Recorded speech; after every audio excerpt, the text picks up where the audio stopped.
Failure to meet performance targets will result in death. I'd landed an offer from my dream tech company. I thought I was on the fast track to the top, my financial future secured. But when I went to sign the contract, I saw that line and froze. I swallowed hard, a chill running down my spine. I was about to refuse, but the cold, hard barrel of a gun was already pressed against my back. Refusing the contract also means death. With no other choice, I picked up the pen and shakily wrote my name, Leo. The moment I finished, a streak of crimson, as if from nowhere, wrapped itself around my wrist. It clung to my skin like a bracelet. After listening to the HR rep, I stumbled out of the office. The main lobby was already crowded with people. Every face was a mask of panic, terror, and confusion. As I found a spot in the crowd, a raspy, metallic voice suddenly crackled over a PA system. It began reciting a bizarre employee handbook. Welcome to the 100 new employees recruited this session. From this moment on, you will strictly adhere to the rules of the employee handbook. Violators will be terminated. 1. Unauthorized departure from company premises is forbidden. 2. Attacking or harming proctors or colleagues, including the new recruits standing beside you, by any means is forbidden. 3. The company has a well-defined organizational structure with multiple job levels and a clear path for advancement. Each promotion is contingent upon passing a corresponding rules-based test. 4. During these tests, failure to meet performance targets will result in death. 5. Successfully reaching the K-12 level will ensure your survival. You will be free to leave the company, or even take control of it. Your current level is K2 trainee. Please proceed to the second floor to begin your promotion test. Once the rules were laid out, the grating electronic voice finally fell silent. With black gun barrels pointed at us, no one dared to make a wrong move. We couldn't run. We couldn't fight back. The only way to survive was to play by their rules. The 100 of us in the lobby just stared at each other. No one was taking that first step toward the second floor and the promotion test. After all, if you failed, if you didn't meet the performance targets, you'd die right here. The air grew thick and heavy. I could hear people's breathing become ragged and tense. The armed security guards were starting to get impatient, urging us to go upstairs. Someone hesitantly voiced a question. So, if I don't want a promotion, does that mean I don't have to take the test? 3 seconds later, the hope in his eyes turned to despair. The crimson band on his wrist suddenly tightened, causing him excruciating pain. He clutched his arm, letting out a choked scream. The cold PA voice returned. No ambition? Then you die. Before the voice even finished, the man's wrist exploded. Blood gushed out, spraying 3 or 4 meters away. He was left with a mangled stump. He cried out in fear and pain, trying to wrap his shirt around the wound to stop the bleeding. But the guards weren't about to let him. One walked over, tore the makeshift bandage away, and dragged him off by his legs, leaving a smear of blood across the floor. The air filled with the coppery smell of blood and a chilling sense of dread. Watching the horrific scene, I couldn't help but gulp. The thought that I had the same wristband on my own arm made me tremble uncontrollably. The voice on the PA seemed pleased with the outcome. It chuckled. As you can see, we don't appreciate employees who lack ambition. That was all it took. Everyone scrambled for the stairs to the second floor. Welcome to the second floor sales department. This is the call center. I'm your proctor. The second floor office space was divided into a grid of small, square cubicles. Each cubicle contained only a desk, a chair, and a landline phone. A man dressed like a manager was already waiting for us. When we arrived, he began explaining the rules for promotion. Communicating information is a fundamental skill for any professional. Here, you will do 2 things. First, you will pick up the phone and state a command. The system will select an employee to carry it out. The more people eliminated, the better the odds of survival and promotion for the rest of you. So, I encourage you to make your commands as difficult, risky, and aggressive as possible. Kill the person who receives your command. After that part is over, we'll move to the second round. Each of you will pick up the phone, receive a command, and follow it exactly. Failure to do so will be considered not meeting your performance targets, and you will be eliminated by the company. He said eliminated so casually, as if it were nothing, but we all knew what it really meant. Failure to meet performance targets meant death. With his signal, a 1-minute countdown began. I picked up the phone, my mind a total blank. What was I supposed to say? No matter what command I gave, one of my fellow recruits would have to carry it out to the letter in the next round. So, the more lethal the command, the better. But by the same token, in the second round, would receive a command from someone else. It was a psychological game. If everyone chose to be ruthless, this first test would be a massacre. Human selfishness would be on full display.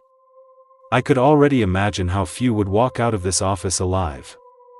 But what if I chose to be lenient, only to receive a death sentence from someone else? The proctor hadn't said who would be matched with whom. It could be systematic, or it could be completely random. That ruled out any chance of making secret pacts to go easy on each other. And with only 1 minute, it was impossible to get nearly 100 strangers to cooperate for mutual benefit. Besides, the proctor had already told us, the more people eliminated, the better it was for those who remained. Hoping for everyone to work together to survive was a pipe dream. The intense stress and desperate thinking gave me a headache. I fiddled with the phone, still unsure of what to say. In the cubicles next to me, people had apparently already made their decisions. Please, pull out all of your fingernails. Please, break your own thumb. Please, with all your strength, slam your head against the sharp corner of the desk. One command after another sent shivers down my spine. It seemed that when faced with a choice between mercy and cruelty, most people chose cruelty. I couldn't even begin to imagine what a living hell this place would become in the second round. 1 minute isn't a long time. I'd only hesitated and listened for a moment, and 2/3 of the time was already gone. Only 20 seconds left. More than half the people had already given their commands and hung up. The ones who hadn't, like me, were all frowning, their faces etched with anxiety. I tried to look for some kind of clue, a way out of this. But I was drawing a blank. To get through this test unscathed required an incredible level of mutual trust. But in this vicious, competitive jungle, most had chosen to turn their blades outward. This is only the first test, and it's already this risky. I glanced around nervously, my mind flashing with a dozen different horrific scenarios. This building seemed to have no top, and we had to reach the K-12 level to survive. And here I was, on the second floor, in my very first trainee test, facing a situation that was almost certain death or serious injury. Looking at the dark clouds outside the window, I couldn't shake the feeling that there was more to this test than met the eye. Wiping everyone out on the first go probably wasn't what the company wanted, right? I kept replaying the rules from the PA and the proctor, letting them clash in my mind. Suddenly, I realized there was a massive, fatal, and insidious contradiction. My eyes widened. I stood there, stunned. It wasn't until the 5 seconds remaining announcement beeped that I snapped out of my shock. I quickly grabbed the receiver and gave an incredibly simple command. Lift your left hand once. The moment I put the receiver down, a sharp ding sounded. The first round was over. Excellent. All 99 trainees have successfully issued their commands. No one slacked off. I'm very pleased. The proctor smiled and clapped. He looked cheerful, but to us, his expression was nothing short of monstrous. He spread his hands and then pointed to the phones. If there are no objections, we will begin the second round, receiving your commands. Aren't you curious which colleague's command you'll receive? What you'll be asked to do. Will it be particularly vicious? Particularly violent? The anticipation is just killing me. He even rubbed his hands together excitedly. I declare the second round officially open. Please pick up your phones, listen to your command, and do exactly as you're told. After he finished, I took a deep breath, pressing a hand to my racing heart. I tried to calm myself. Then, I picked up the phone. I waited for my fate to be delivered. At first, all I heard was a hissing static. After a long moment, a clear voice finally came through.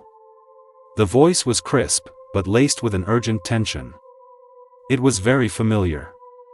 It said, with a slight tremble, "Lift your left hand once." A weight lifted from my chest. I finally let out a long sigh of relief. That was my own voice. At the same time, furious shouts erupted from the other cubicles. Strings of curses filled the air. That's right. That was the secret to the first test. The command you gave in the first round was the one you received in the second. The rules only said the command would be passed to an employee. They never specified who. I had assumed it would be random.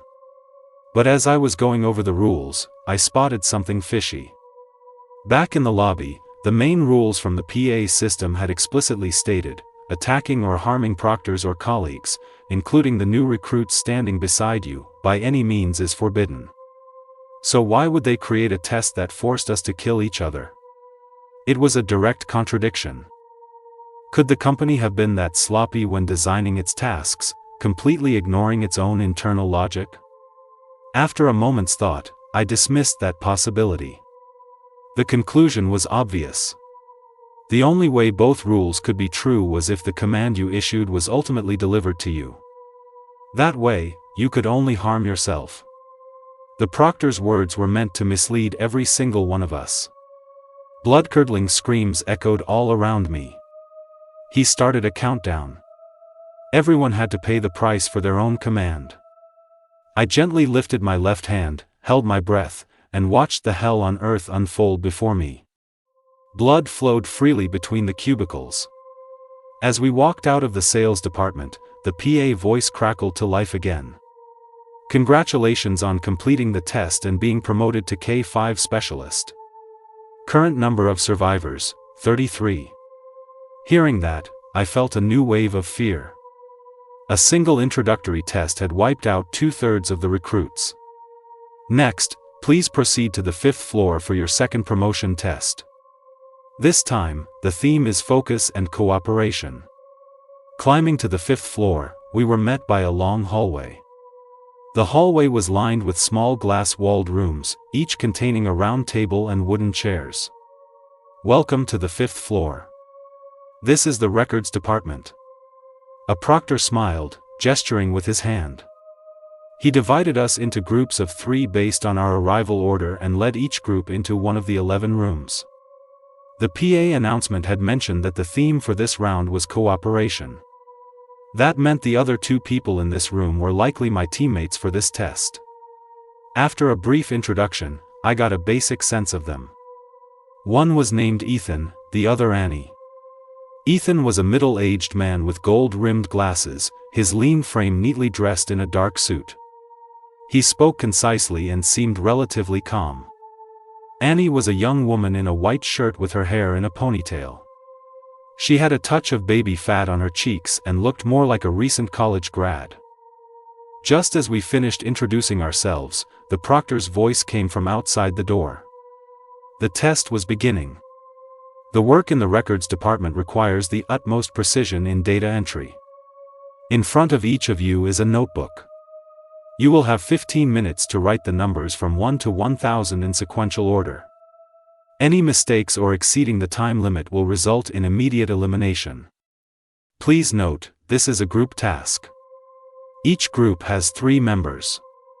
If even one person makes a mistake, the entire team will face the consequences and be eliminated together. So, don't just focus on your own paper.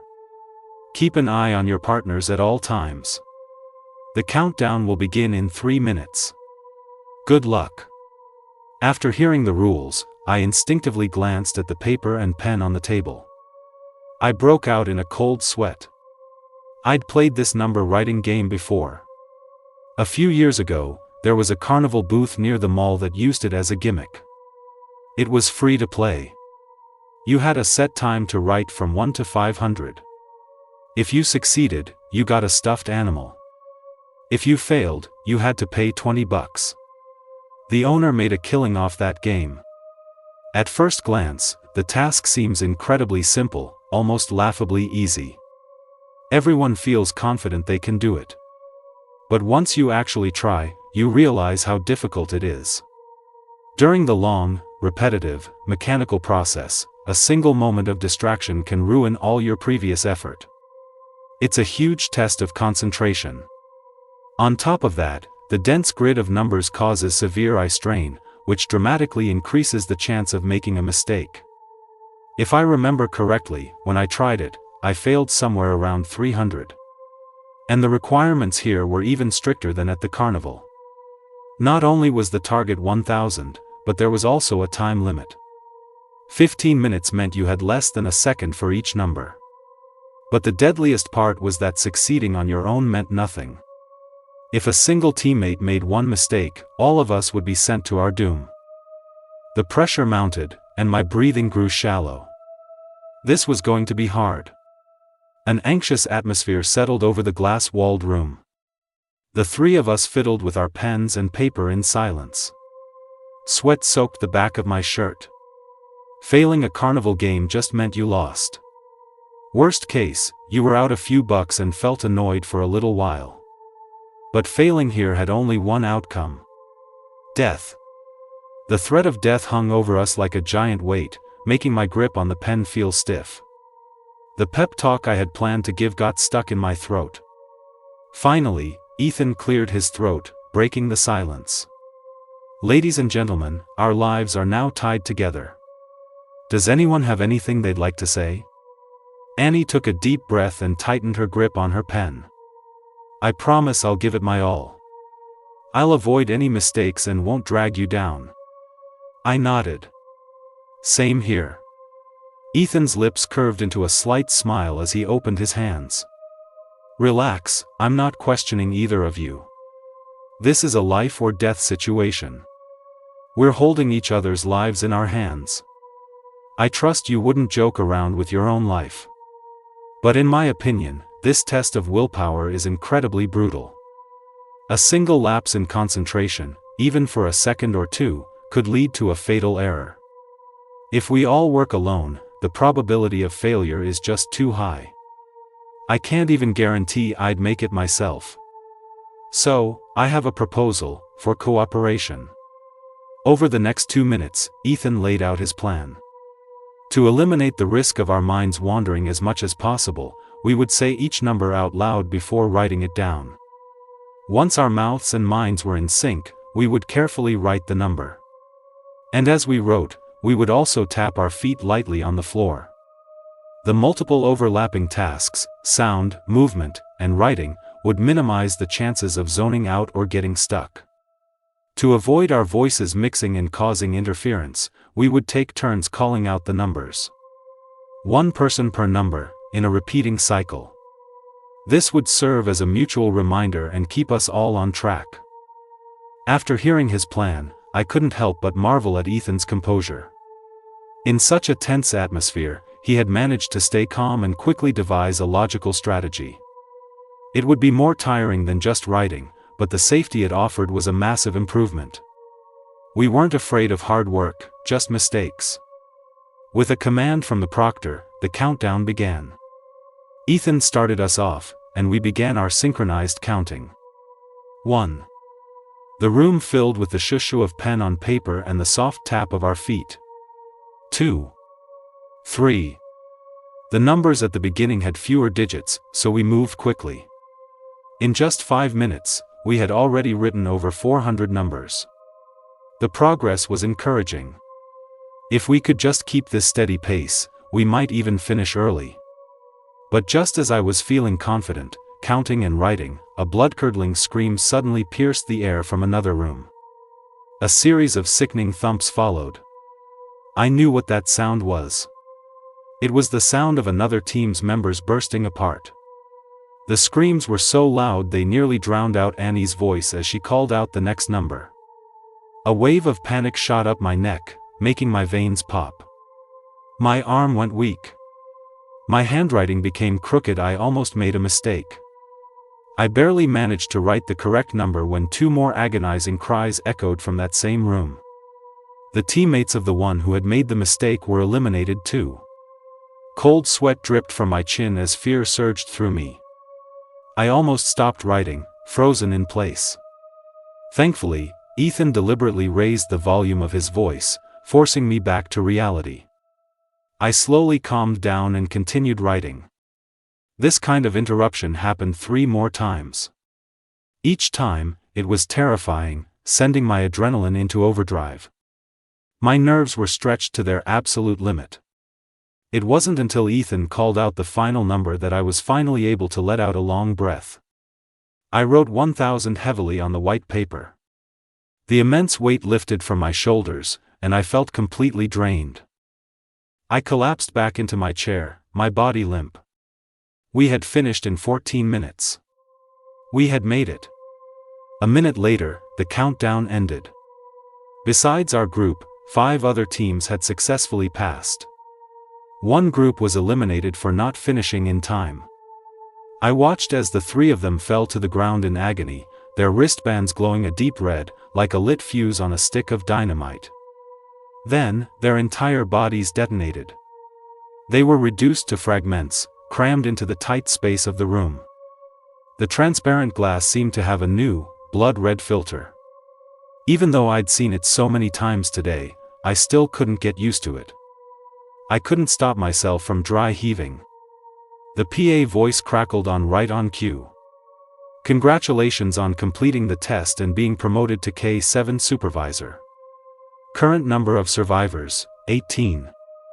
Next, please proceed to the 7th floor for your 3rd promotion test. This time, the theme is execution. With our new supervisor badges on, we entered the 7th floor archives. The area was divided into sections, each storing different types of files. The proctor walked ahead of us, his face a blank mask, and gestured for us to follow. Welcome to the 7th floor.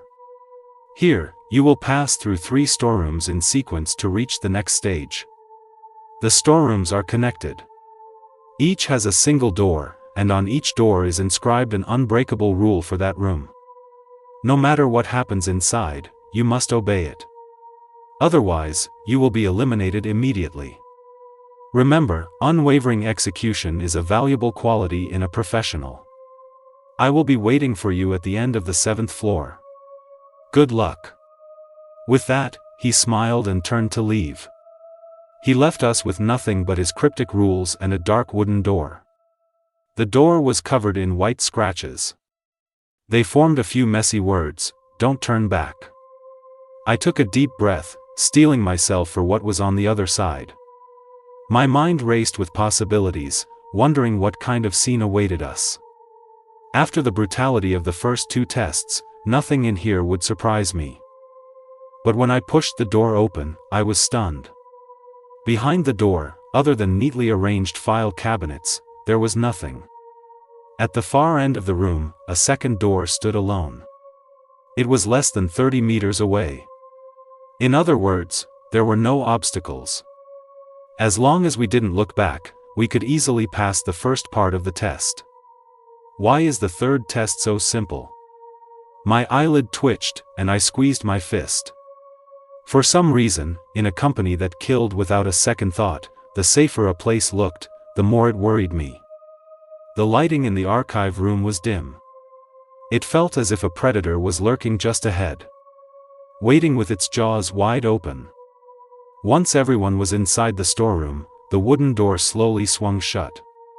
The lights went out, plunging us into complete darkness.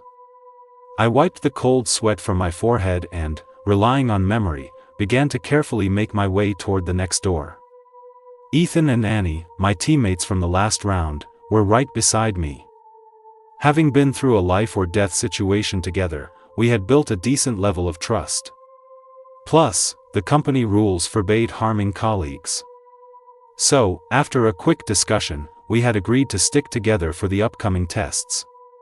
Having someone with you in a dangerous place like this was reassuring. But I hadn't expected the visibility in the storeroom to be so poor.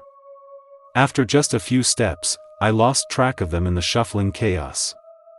My anxiety made me want to speed up, to get through this oppressive stretch of darkness as quickly as possible.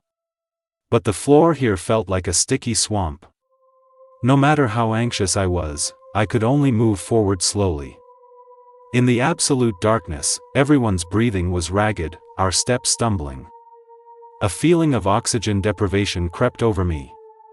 The further I went, the more dizzy and groggy I felt. All I could do was repeat "don't turn back" in my head to keep myself moving forward. Then, a voice broke the silence. I heard someone behind me, calling my name. Leo. Leo. It was a woman's voice, faint and hard to place at first. It wasn't until a hand tapped my shoulder that I heard it clearly. The voice belonged to Annie. She said, "I finally found you." My heart leaped into my throat. Why was she calling me? And why was her hand on my shoulder? I broke out in a cold sweat. After being so tense for so long, being called out like that almost made me turn around on instinct. And in this place, if you turned back, you died.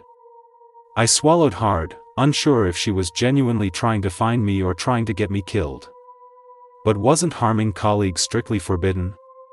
A million theories swirled in my head, but I couldn't settle on one. I swallowed again and, keeping my gaze fixed forward, asked quietly, "What is it?" But the response wasn't Annie's voice. It was another hand. While I was frozen in place, a large hand had quietly crept up from my other side. It slapped me on the back. My heart seized. Ethan's voice whispered in my ear. "The proctor tricked us." When I heard that, my legs nearly gave out. The hair on my back stood on end, and goosebumps erupted all over my arms. Panic exploded in my brain. The proctor tricked us? What did that mean? Sensing my shock, Ethan continued, "When we came in, while there was still a bit of light, we saw another line of writing on the ceiling." "On the ceiling?" "That's right," Ethan patted my shoulder. "On the ceiling," it said, "the real rule has been reversed."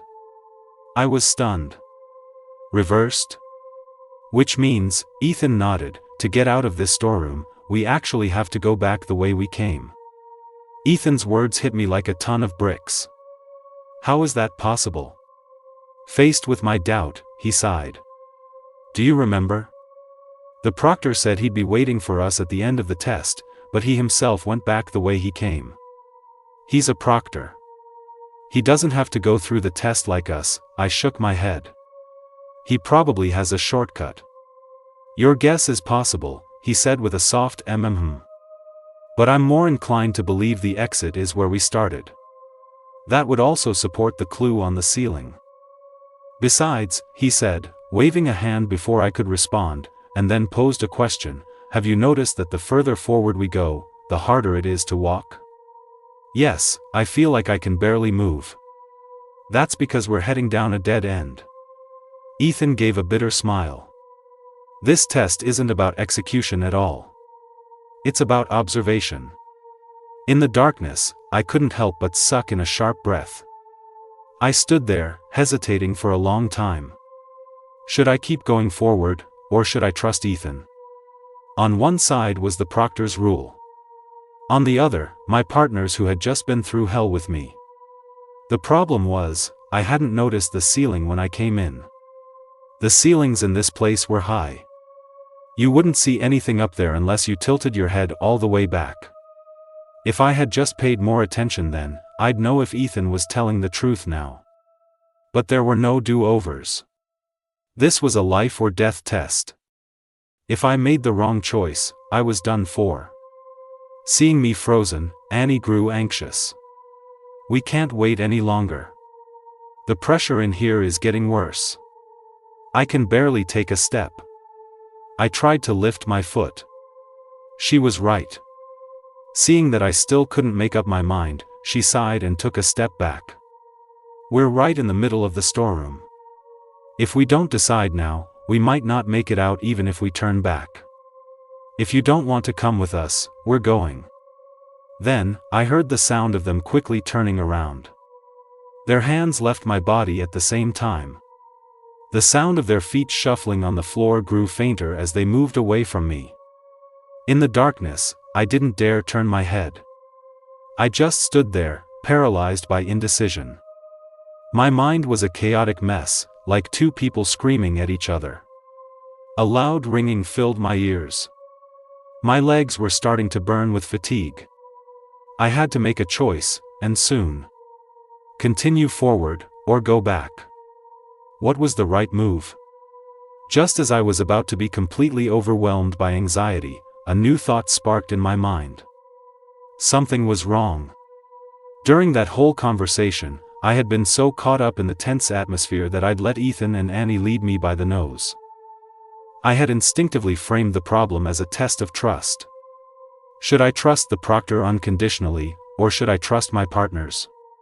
Because I had so little information of my own, I couldn't make an independent judgment. I could only pick a side and bet my life on it. But as I started to think for myself, I suddenly realized that my information wasn't coming from two sources, but three. The PA system, the proctor, and my colleagues. Of the three, the PA system laid out the overarching framework of the rules. It directly controlled our life and death. Every word it said, every single syllable, had been accurate and had never tried to mislead us. At least from my perspective, the PA system was the one source that had to be trusted and followed. It was the foundational logic. The proctor, on the other hand, was much more devious. From the very first test, he had been planting traps in the detailed rules, intentionally or not, dropping dangerous truths. You had to listen to him, but you had to listen with extreme caution. As for my colleagues, they were in the same boat as me. When there was no conflict of interest, they were an extension of my own senses and thoughts, helping to find clues and figure out how to pass the tests. With that, a clear pattern emerged right in front of me. The latter two sources, the proctor and colleagues, could have disagreements. Their information could contradict. They could even try to deceive each other. But it all had to happen within the framework of the main rules set by the PA system. Otherwise, the entire logic of the company's rules would collapse. The tests, the order, the struggle for survival, it would all become meaningless. But Ethan had just told me, this test isn't about execution at all. It's about observation. That directly contradicted the theme announced by the PA system. Their so-called new discovery had stepped outside the framework of the company's entire rule set. It broke the foundational logic and premise of the thought chain. Rather than follow them, I was more inclined to believe that the so-called clue on the ceiling was a lie. It was even possible that they were never really behind me at all. It was all an illusion created by the test. All to make me hesitate and turn back. And get eliminated. Realizing this, I took a deep breath, all my hesitation gone. I summoned all my strength and forced my legs to move, continuing toward the second door. I was completely exhausted by the time my fingers finally touched the smooth, wooden handle. I threw it open, and a beam of light hit my face. I stumbled into the second storeroom. Inside, 7 or 8 figures were already standing around. Including Ethan and Annie, who had just tried to convince me. After talking to them, I learned what they had experienced. Sure enough, just like me, everyone had heard their former teammates calling out to them. And they had all been fed the same story. Only those who stuck to the rule, who never turned back, had earned the right to enter the second storeroom. Anyone who wavered, even for a glance over their shoulder, was left behind forever. The mastermind behind this game was incredibly cunning. Even though the people who made it here were elites who had survived 2 brutal tests, only 14 out of the 18 had made it through. The first trial was over. The wooden door behind us slowly closed, and a second rule appeared on it: don't close your eyes. This test was much more straightforward. Halfway through the room, dozens of steel needles would shoot out from the file cabinets. They seemed to have some kind of tracking system, flying straight for everyone's eyes. They were incredibly fast, almost impossible to block. No matter how you ducked your head or turned, you couldn't shake them. Feeling the pressure from the sharp needle points, watching them get closer and closer, everyone's first instinct was to shut their eyes and flinch. But the rule was right there. You had to overcome your fear and face the needles head-on. As it turned out, the needles weren't solid. The moment they touched your eyeball, they would dissipate into smoke. If you were a little less brave, you would have been eliminated instantly for that reflexive flinch. The instinct for self-preservation is a powerful one. But thankfully, everyone who had made it this far was mentally tough. In a rare display of unity, everyone passed. Together, we pushed open the third door. Behind it was the final rule: don't move. Seeing that, my mind went completely blank. I was totally unprepared. Even after the first 2 trials, which had taught me that the only way to pass was to blindly obey the rule on the door, I still couldn't keep my composure when I saw this last one. Seriously? No moving at all? Were we all supposed to just stand here like statues? Then who was supposed to open the final door? We couldn't just stay in this storeroom forever, could we? A flood of questions filled my head.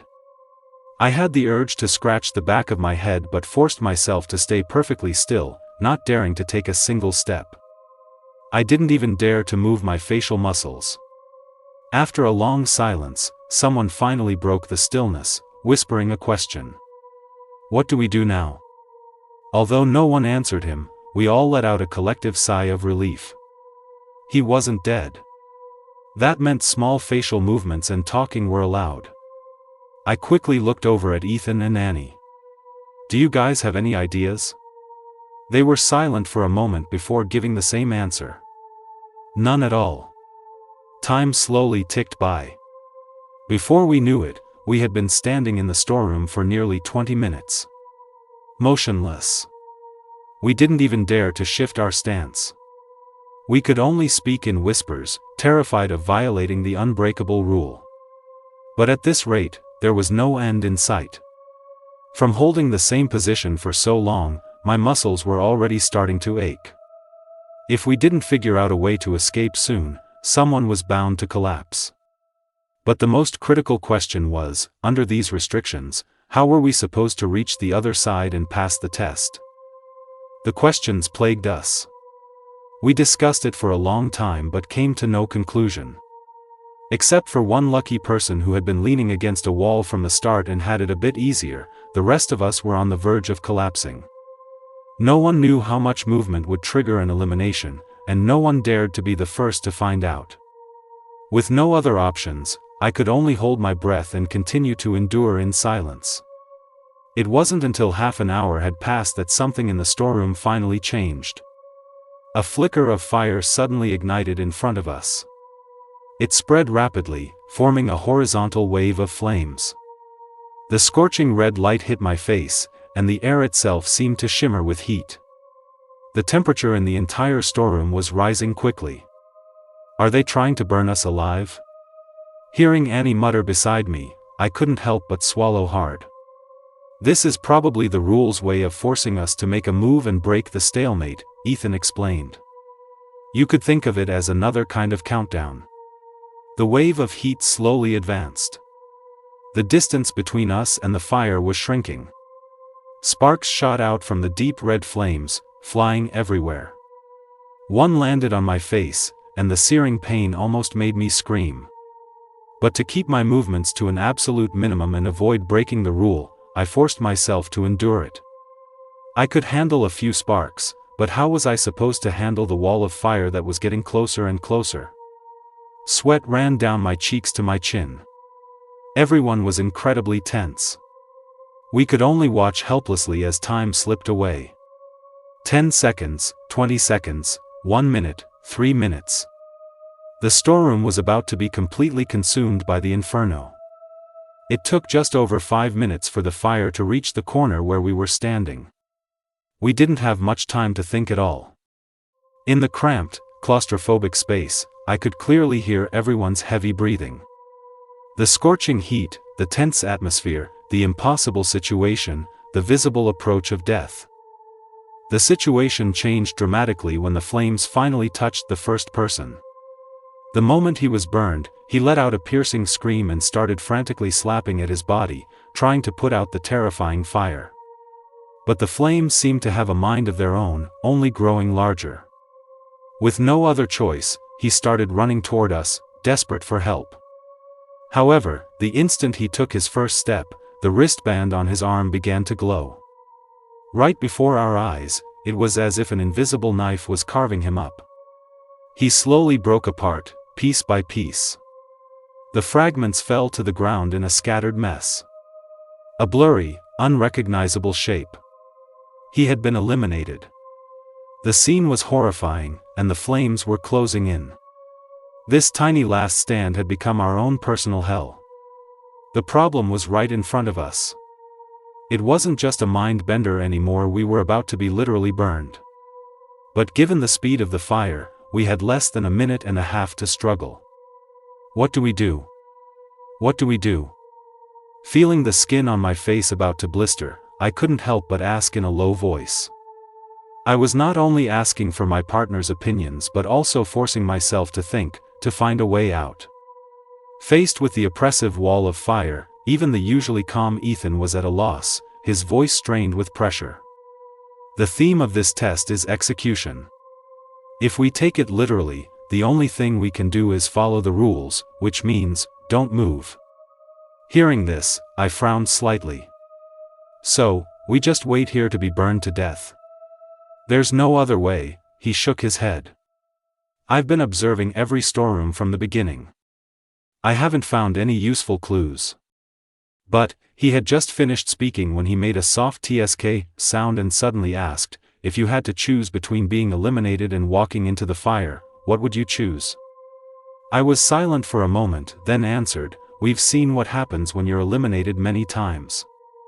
It's certain death, and a horrible one at that. If I have to choose, I'd rather face the unknown of the fire, even though it doesn't look like a path to survival either. Ethan nodded. In that case, let's face the fire head on. If it wants execution, we'll give it execution. Remember the don't close your eyes test? Maybe what it wants us to challenge is our own primal fear. Annie, hearing this, glanced at us. Besides that guy, I'm the one standing at the front. I'll test the fire for you first. See what it's made of. You can use my outcome to judge your chances of survival. Seeing the determination in her eyes, I felt my own tension ease a bit. The sea of fire was soon upon us.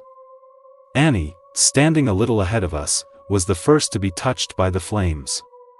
The crimson sparks hit her in a dense swarm, quickly engulfing her entire body.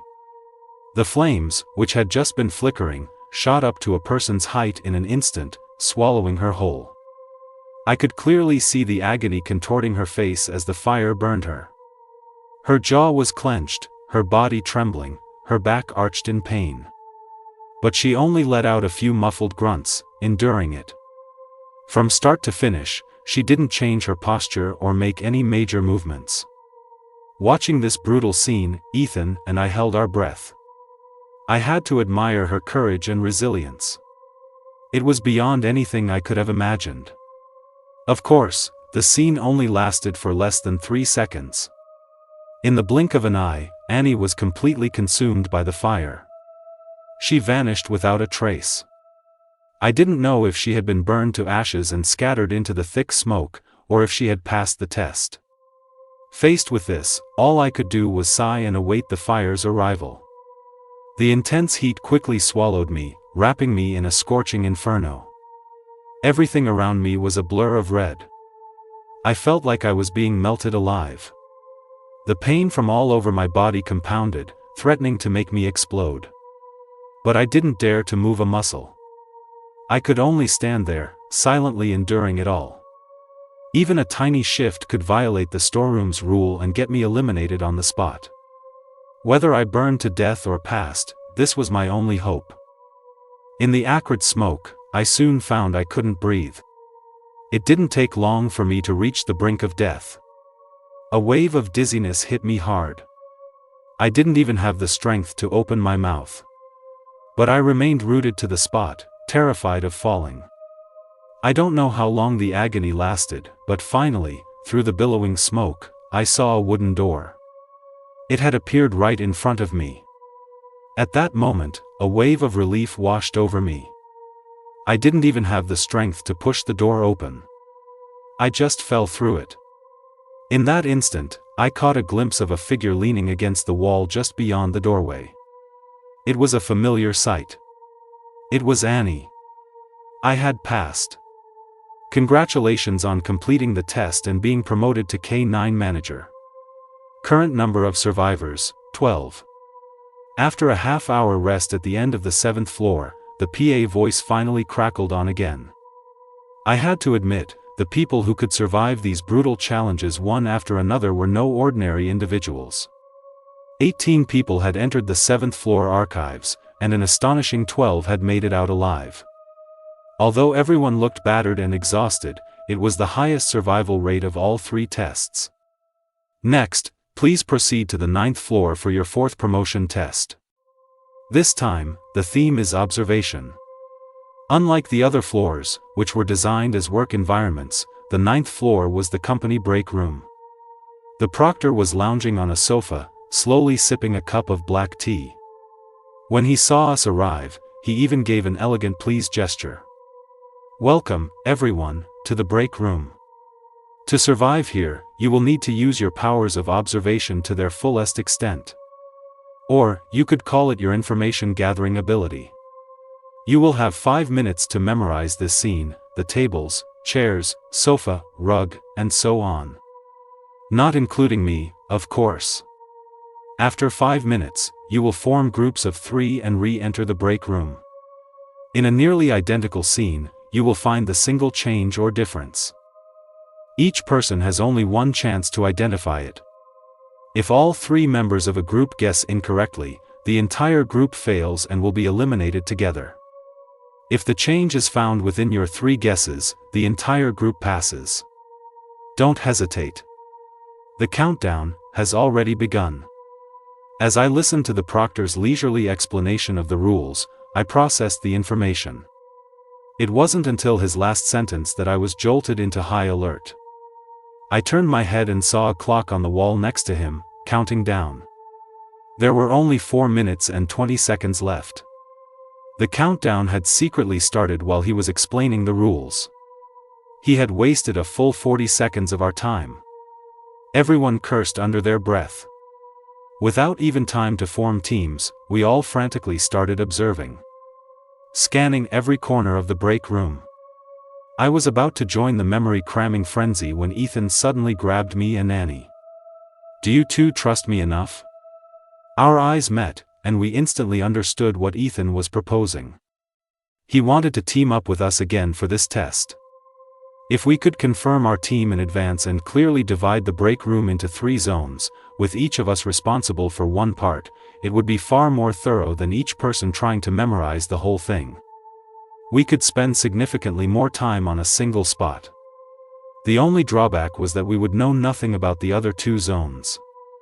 We would literally be putting our lives in each other's hands. If a teammate made a mistake, there would be no chance to correct it. I took a deep breath. Thinking back on how Ethan and Annie had performed in the previous tests, I nodded almost immediately, without any hesitation. Their track record was more than enough to earn my trust. After a quick discussion, Ethan divided the break room into left, center, and right sections. Annie took the far left, Ethan took the middle, and I was responsible for the right side. Each of us could now focus completely on our smaller, designated area. The next 4 minutes would be a race against death. Overall, the break room wasn't that big.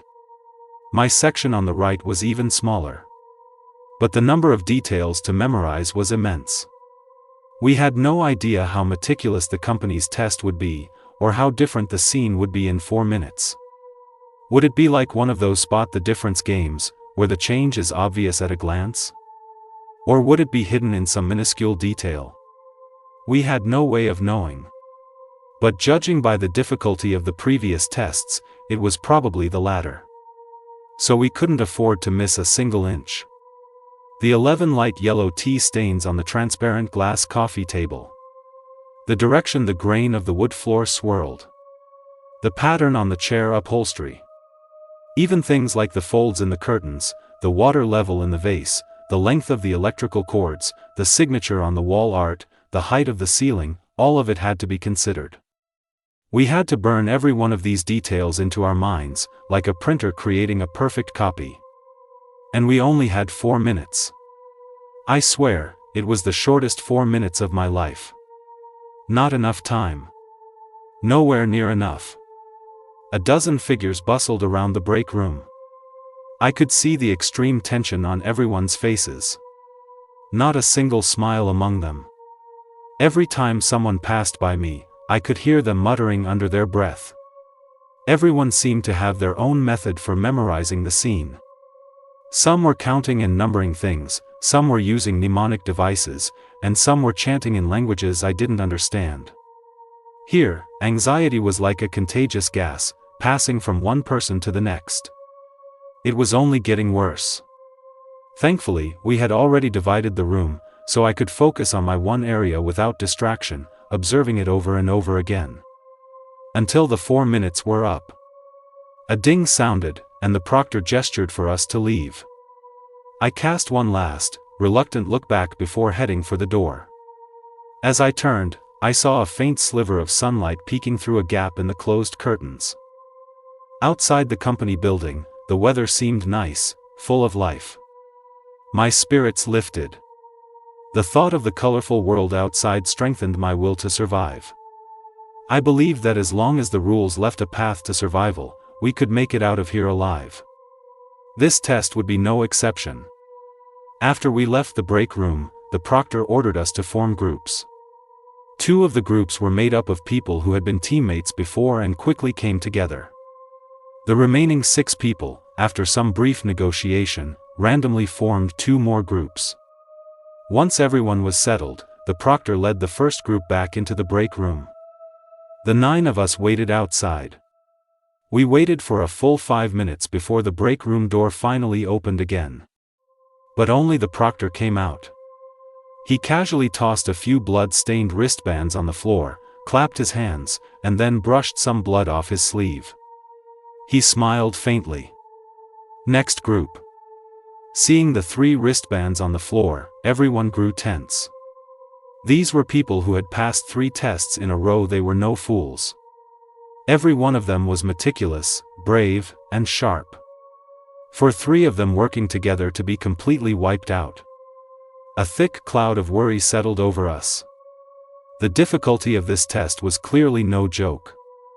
Next, the second group was led into the room by the proctor. The same 5 minutes. The same wait. And once again, only one person came out. 3 more bloody wristbands were thrown at our feet. I swallowed hard, looking at the break room on the other side of the wall with a growing sense of dread. Was this place a man-eating death trap? Unexpectedly, the third group didn't meet the same fate as the first 2. They were out in just 3.5 minutes, alive. Even though their faces were etched with shock and lingering fear, their survival gave us a significant boost of confidence. This test was hard, but it wasn't an unsolvable death trap. The proctor then shook his head, signaling that it was our turn. With a sense of unease, we walked into the break room together. At a glance, it was the same familiar layout, the same furniture, the same objects. The atmosphere was still oppressive. The curtains were drawn tightly, blocking out the light and creating a gloomy, unsettling feeling. You now have 2 minutes to observe the break room and find the single change, or difference. The proctor waved his hand, indicating we were free to move. After 2 minutes, I will call you to the door. Following that, you will each have 1 minute to point out what you believe is the difference. Get it right, and your entire team passes. Get it wrong, and you lose your chance. If all 3 of you guess wrong, you can leave your flesh and blood behind. He spoke slowly, then leaned against a nearby wall and closed his eyes for a nap. Seeing the countdown clock already ticking away, I cursed under my breath. Same trick again. This proctor really knew how to waste our time. I went back to my section on the right side of the break room and began searching for every tiny detail from my memory. The difficulty of this test was about what we had expected. From a distance, the break room looked completely identical to the first time we entered. It was almost a perfect copy. So the real answer had to be hidden somewhere hard to see. I went through the list of key points in my head, checking them off one by one. Tea stains, wood grain, curtain folds. But the more I looked, the more I sweated. Every detail I could remember was exactly the same. I couldn't tell if it was because I had missed something, or if the change simply wasn't in my section. But I couldn't afford to be careless. Even though I found nothing, I kept searching. The 2 minutes flew by in an instant. I took a deep breath and, with an empty report, walked toward the door. As we regrouped, I leaned in close to Ethan and Annie and whispered, "I didn't find anything on my side." Ethan pushed up his glasses. "My area is exactly the same as before, too."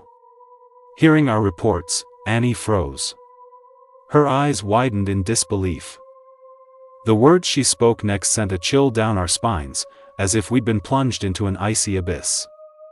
"But my side is also exactly the same as before. We're screwed."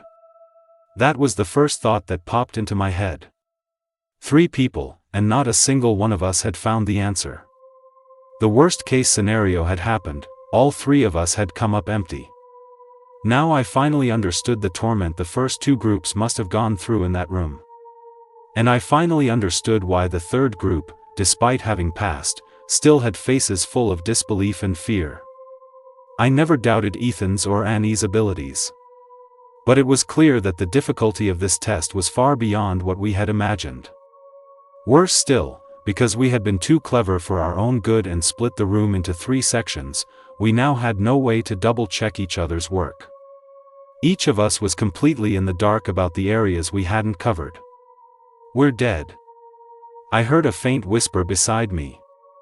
Ethan, who had been so calm until now, let out a choked, trembling sound. The proctor looked at our panicked expressions, seemingly very satisfied. He pointed at me. 1 minute countdown. You go first." Seeing his mocking smile, my mind went completely blank. Say what? How? I hadn't found anything. How was I supposed to answer a question when I didn't have the answer? In that moment, I felt like I was back in a school exam years ago. My mind was empty, and all I could do was stare at the question in a panic. But this time, the consequence of not having an answer was death. For the next minute, I was lost in a fog. I kept replaying the layout of the break room in my mind, comparing what I saw the first time with what I saw the second time. Still nothing. No matter how I thought back, how I compared, it was all exactly the same. If it were just me, that would be one thing. But all 3 of us felt the same way. Damn it. I couldn't help but curse, but it did nothing to ease my frustration. The countdown ended. With no other choice, I just pointed at a random glass of water, hoping for a lucky guess. The water glass, the bubbles in the water glass are different from last time. The proctor burst out laughing. Wrong. He rubbed his chin, started the countdown again, and pointed at Ethan. Your turn. Ethan gritted his teeth and looked at me, his heart likely filled with despair. After surviving so many crises, he probably never imagined he'd fall at this seemingly mundane hurdle. After a long minute of waiting, he still couldn't come up with an answer. Just like me, he pointed at a random spot. The proctor's mocking laughter echoed through the break room. Next. Finally, he pointed at Annie. In an instant, she became our last hope. But from our earlier conversation, we already knew her result. Despair slowly crept over us. Ethan and I both hung our heads, feeling frustrated and angry at our own failure, but utterly helpless. Annie, however, narrowed her eyes and pursed her lips, seemingly making a final, desperate effort.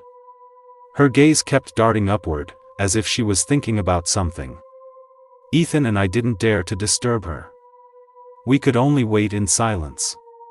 The countdown was about to hit 0.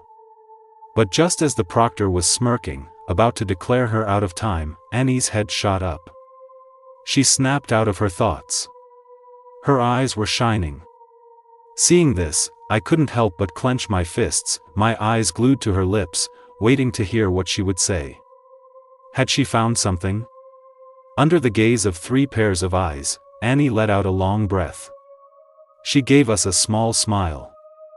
I think I've found it. The real change between the 2 visits to the break room. Hearing her say that, my heart and Ethan's nearly jumped out of our chests. Then, with another small smile, she walked to the very edge of the break room. I have to say, the answer to this test was hidden very well. It's really hard to think of. With that, she gently pulled back the curtain that had been drawn so tightly. Outside, the sky was dark and filled with continuous clouds. Because the real answer is actually outside the building. The proctor's triumphant smirk froze on his face. It slowly hardened. At that exact moment, the countdown hit its final second. Seeing his utterly defeated expression, we all let out a huge sigh of relief. Annie was right. Finally able to let go of the immense pressure, my body went limp, and I collapsed onto the floor. A flood of complex emotions, like a dam breaking, finally rushed out. The immediate threat was gone. Seeing this, Annie wiped the sweat from her forehead and ran over to help Ethan and me up. That was close. I didn't find the key to the problem until the very last second. The curtains in the break room were just a distraction, a magic trick. We were so focused on the curtains themselves, memorizing the folds, the layers, the color. We never thought to check if the scenery and the weather outside had changed. The truth is, all the information you can get from a scene is part of the scene. It went from a sunny day to a cloudy, rainy one. That was the only perceptible change from inside the break room. Hearing her explanation, it all clicked. I suddenly remembered a detail I had missed. The first time we entered the break room, a few stubborn rays of sunlight had slipped through the narrow gap in the curtains. But the second time, it just felt gloomy and oppressive. There was no sunlight at all. And that told us the weather outside was different. Realizing this, I couldn't help but slap myself on the head. The answer was right in front of my face, and I had completely walked around it. This was the trickery of the company's rules. The path to survival always appeared where you least expected it. If my teammates hadn't been so sharp, this test would have been my last. I would have been eliminated for sure. Congratulations on completing the test and being promoted to K-10 Director. Current number of survivors, 6. What a brutal and intense path to promotion. As I staggered out of the break room, the familiar PA voice crackled on again. 4 tests down, and of the original 99 people, only 6 remained. Looking around the company, all I could see were skeletons. But I never forgot, if I could just get to the K-12 level, I could leave this place safely. And now, we were at K-10. Next, please proceed to the 10th floor for your 5th promotion test. This time, the theme is decision-making and adaptability. Climbing to the 10th floor, we found ourselves in a massive conference room, where we met the 5th proctor. He was slouched in the main chair, his feet propped up on the table. Without a word of greeting, he went straight into the rules. This is the 10th floor. The conference room. The 6 of you will form 2 teams and go to the elevator banks on the left and right sides. The rule for passing is simple. Whichever team gets to the 13th floor first, with all members present, wins. The losing team will be eliminated on the spot.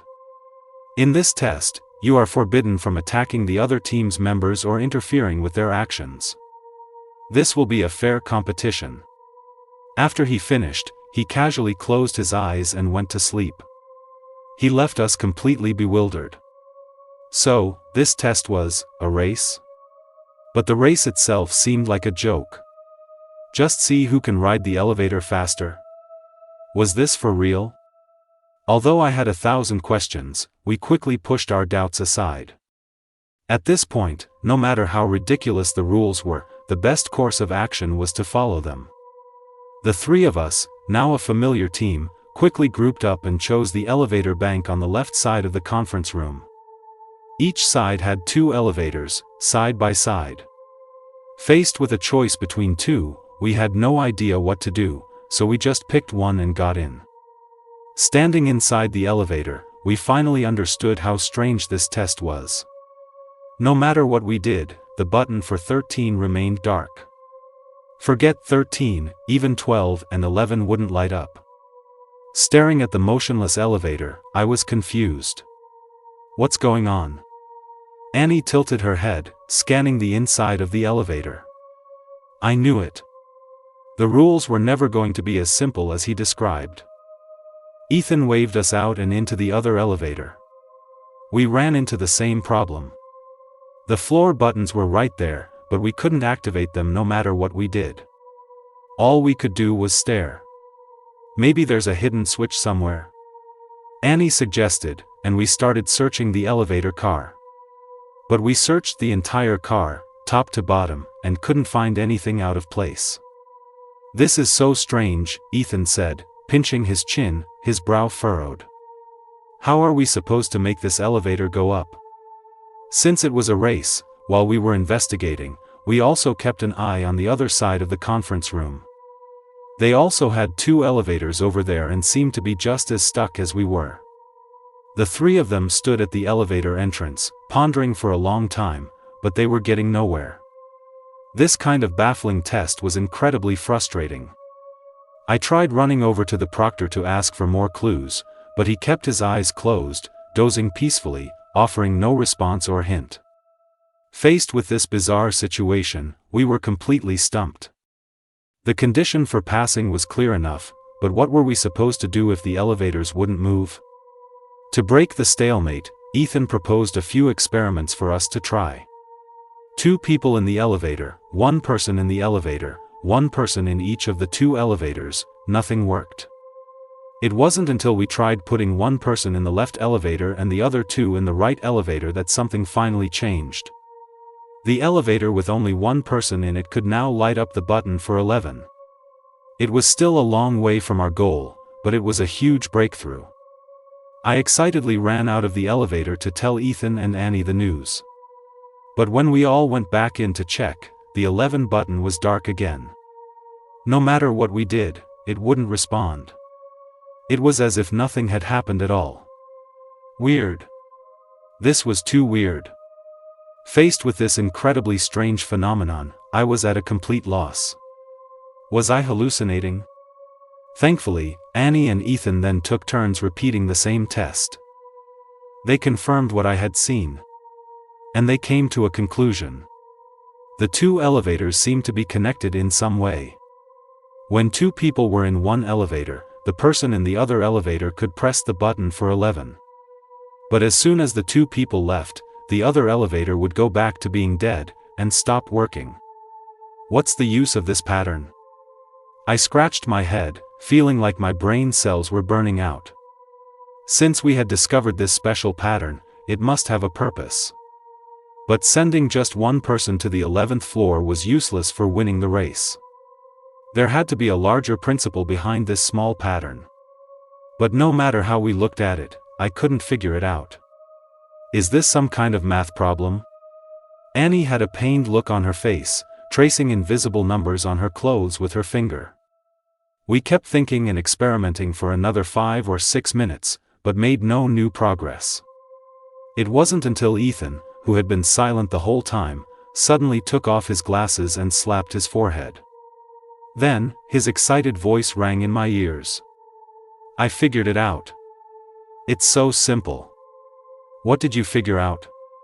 Annie and I both looked at him, asking at the same time. Ethan smiled and shook his head, pointing at the elevators. It's a weight distribution problem. Weight distribution? What do you mean? He explained, the factor that determines whether the elevator can go up is actually the weight carried by both elevators. That might be hard to understand, so let me put it more simply. These two elevators, one on the left and one on the right, can be thought of as a scale. You've all seen a scale, right? Whichever side is heavier goes down, and whichever side is lighter goes up.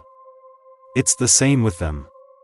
When the left elevator is heavier than the right one, the right elevator can reach a higher floor. So, when two of us were in one elevator, the other elevator was able to rise up to the 11th floor. Hearing his theory, it all clicked. I couldn't see the forest for the trees. Such a simple phenomenon, and we had been standing right in front of the elevators without figuring it out. To test this theory, Ethan and Annie got into one elevator again. I stood at the entrance of the other one. I didn't go in. Instead, I reached my arm inside and placed my hand on the button panel. This time, not only did 11 light up, but 12 finally responded too. One person's weight corresponded to about 1 floor of height. The weight of 2 people could lift an empty elevator 2 floors. The difference in weight between the elevators equaled the number of floors it could rise. And 3 plus 3 is 6. Which meant, if we could put more than 6 people's worth of weight into one elevator, we could send the 3 of us up to the 13th floor together. When the experiment worked, all 3 of us were ecstatic. We had the key to passing the test firmly in our grasp. Now, all we had to do was put it into practice. To load one of the elevators with heavy objects, we naturally turned our attention to the conference room in the middle. Besides a giant, immovable table, there were about 30 wooden chairs. Meeting our weight requirement would be a piece of cake. To avoid tipping off the other team, we tiptoed to the edge of the conference room and started sneaking chairs. But to our surprise, when we reached the center of the room, we ran right into the other team of 3. And their eyes were also fixed on the chairs. The moment our eyes met, we all understood. They had figured it out too. Hurry, hurry, hurry. Annie yelled 3 times, and we immediately went into overdrive. We grabbed the nearest chairs and started hauling them to the elevator. The other team had figured out the solution at the exact same time. Now, it had truly become a pure race of speed. Whichever team could move chairs faster would win this test. The survival instinct sent adrenaline coursing through me. I grabbed a chair and sprinted toward the elevator like a madman. Halfway through, Ethan took a moment to do a quick calculation. To send the 3 of us to the 13th floor, we needed the weight of 18. 1 chairs. That meant 18 chairs would be just short. We needed 19 to meet the requirement. And there were exactly 38 chairs in the entire conference room. One of them was being used by the proctor and couldn't be moved, so there were only 37 chairs available. In other words, no matter who was faster or slower, only one team could make it to the 13th floor. We kept an eye on the other team's chair count while we desperately ran back and forth between the conference room and our elevator. The frantic running left us gasping for breath, but we didn't dare slow down for a second. But then, the most dreaded thing happened. Even though we started at the same time, the other team was half a step faster. Just as we finished moving our 18th chair, needing only that last bit of weight, the other team was already on their way with their final chair, just a few steps from their elevator. It was clear that one of their members was an exceptionally fast runner, giving them a slight edge on each trip. That small advantage had added up to a half-lap lead. The center of the conference room was a good distance from the elevators. Unless we suddenly found the speed of Usain Bolt, there was no way we could catch him. It's over. I heard my 2 teammates whisper beside me. Their eyes were wide, and they were leaning against the elevator entrance, looking as if they had completely given up. Waiting for death. I looked at the elevator piled high with chairs, and suddenly, an idea sparked. Don't give up yet. The race isn't over. They both stared at me, first stunned, then confused. I didn't have time to explain. The other team's last chair was already on its way. I took a deep breath and immediately kicked off my leather boots. Then I threw off my thick cotton jacket and unbuckled my belt. They instantly understood my idea. We were only short by the weight of 0.1 of a chair. About 4 pounds. We didn't need another whole chair for that small amount of weight. We could just get it from ourselves. By lightening our own load and throwing those items into the counterweight elevator, we could hit our target. So, Annie's high heels and necklace, Ethan's metal belt buckle and fountain pen, all of it was tossed into the weighted elevator. To fight for our last chance at survival, we moved incredibly fast.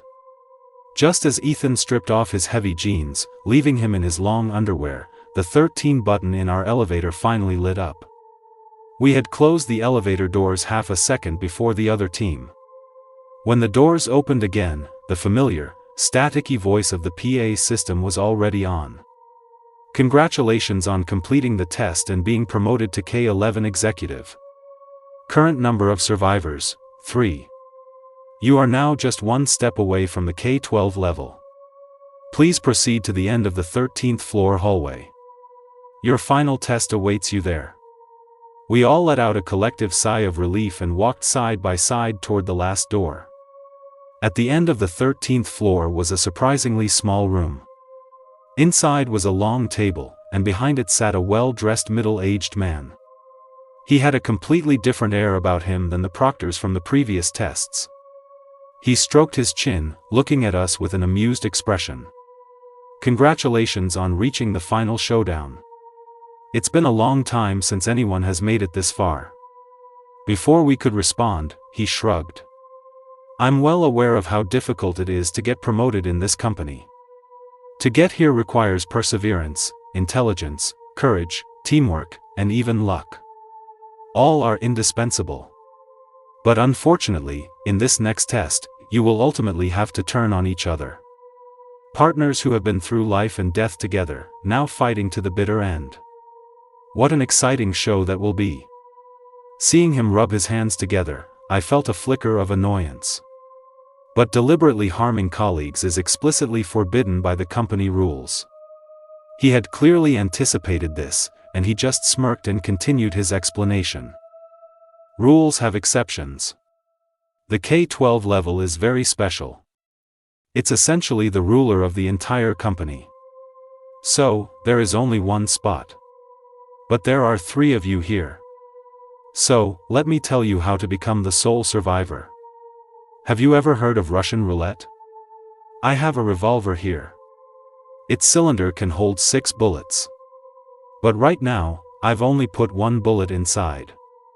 Then, I spun the cylinder randomly. Even I don't know which chamber the bullet is in. Next, you will take turns picking up this gun, aiming it at your own head, or at the head of one of your colleagues, and pulling the trigger. You will repeat this for 2 full rounds, for a total of 6 shots. Each shot could blow your brains out, or it could be a blank. It's all up to fate. You might be afraid that shooting someone else will count as turning on a colleague and get you eliminated. But don't worry. I can grant you a one-time pardon. If your first shot at someone else is the live round, and you successfully eliminate them, you will be pardoned and face no punishment. Conversely, if you shoot at a colleague and it's a blank, then the person who gets eliminated will be you. After the first round of roulette, if there is still more than 1 person left, the remaining survivors will have their memories wiped, re-enter the room, and begin a second round. This will continue until there is only 1 survivor. Probability, luck, and a clash of human nature. That is the beauty of the final test. I declare the game officially open. After his introduction, I couldn't help but suck in a sharp breath. The final test was such a simple, brutal gamble. I had seen this kind of life or death roulette in movies. But any detailed probabilistic analysis of the game was long forgotten. I couldn't help but glance at Ethan. If anyone among the three of us was likely to be an expert in probability and math, it would be him. What would he and Annie choose to do? The first shot was Annie's. 6 chambers, 1 bullet. The probability of hitting it on the first try was the easiest to calculate, 17%. That meant shooting yourself gave you an 83% chance of survival. But shooting someone else meant you were very likely to fire a blank, and your chance of survival would plummet. The company rule and the pardon rule balanced each other out. You could only aim at someone else if you were certain it was a kill shot. Any sane person would aim at themselves for this first shot. As I expected, she raised the gun to her temple and pulled the trigger. After a sharp click, nothing happened. The first shot was a blank. The gun was passed to Ethan. Without a moment's hesitation, he also raised the gun to his own head. Click. The second shot was also a blank. The gun landed in my hands. After a moment's thought, I also chose to shoot myself. A sharp click echoed in the tense air. The third shot was also a blank. The single live round had yet to appear. The further the game went, the higher the probability of firing the real bullet became. With 3 shots fired, the gun was back in Annie's hands. This time, she wasn't as decisive as before. She thought about it for a long, long time. I could hear her heavy breathing. The middle-aged man across the table wasn't in a hurry. He just watched us with an amused expression, waiting patiently. After a long while, Annie finally raised her hand. Once again, she chose to aim the gun at herself. Click. The familiar sound rang out again. The fourth shot was also a blank. The suspense now fell to Ethan. There was 1 live round and 1 blank left in the cylinder. Like a coin flip, laid out before him. I swallowed hard, trying to guess what he was thinking. The odds were now half and half. Would he continue to shoot himself, or would he take a gamble and try to kill someone else?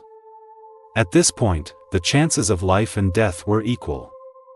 If he were to shoot someone else, who would he choose to kill? Me? Or Annie?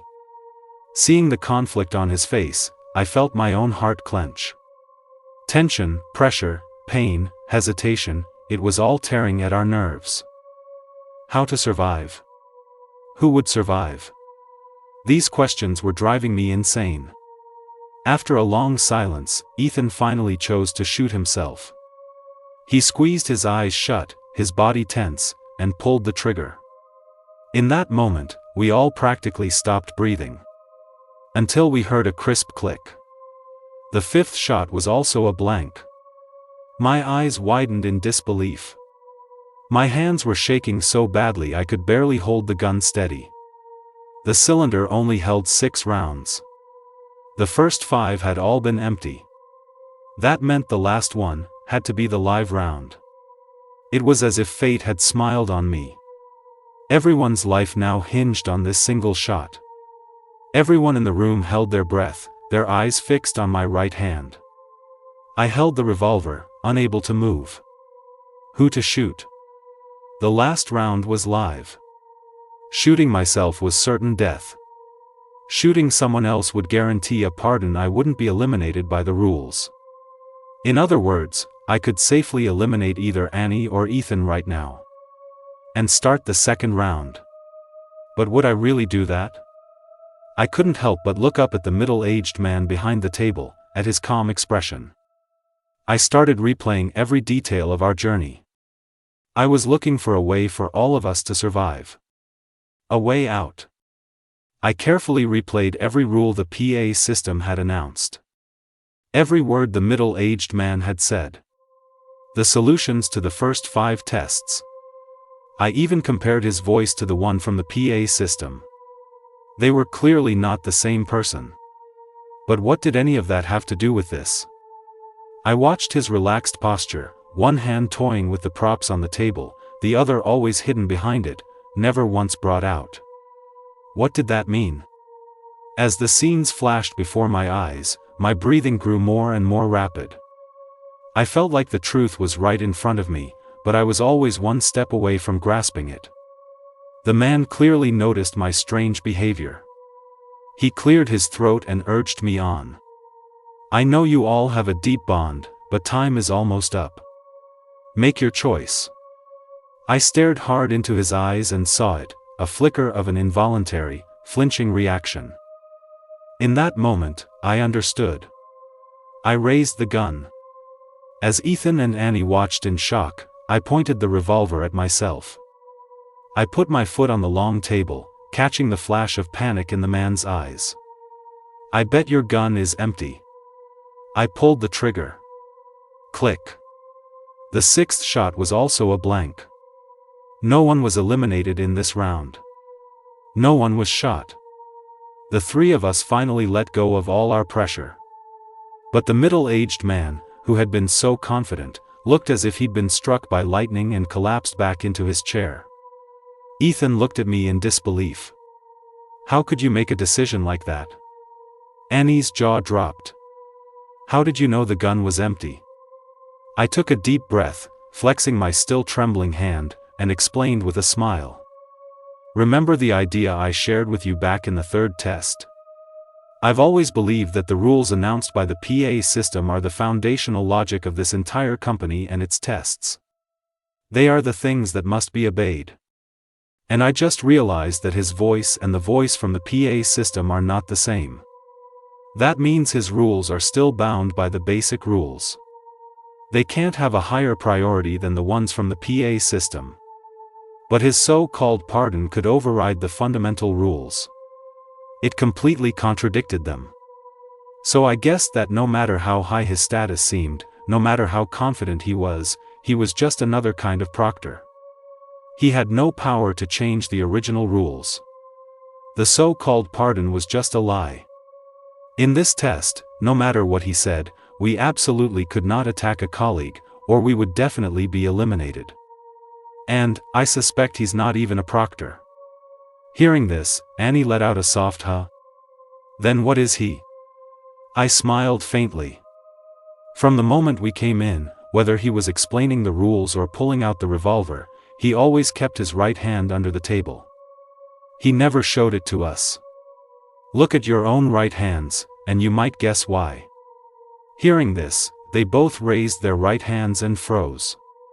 On our right hands, we all wore the same wristbands. The man was now slumped in his chair.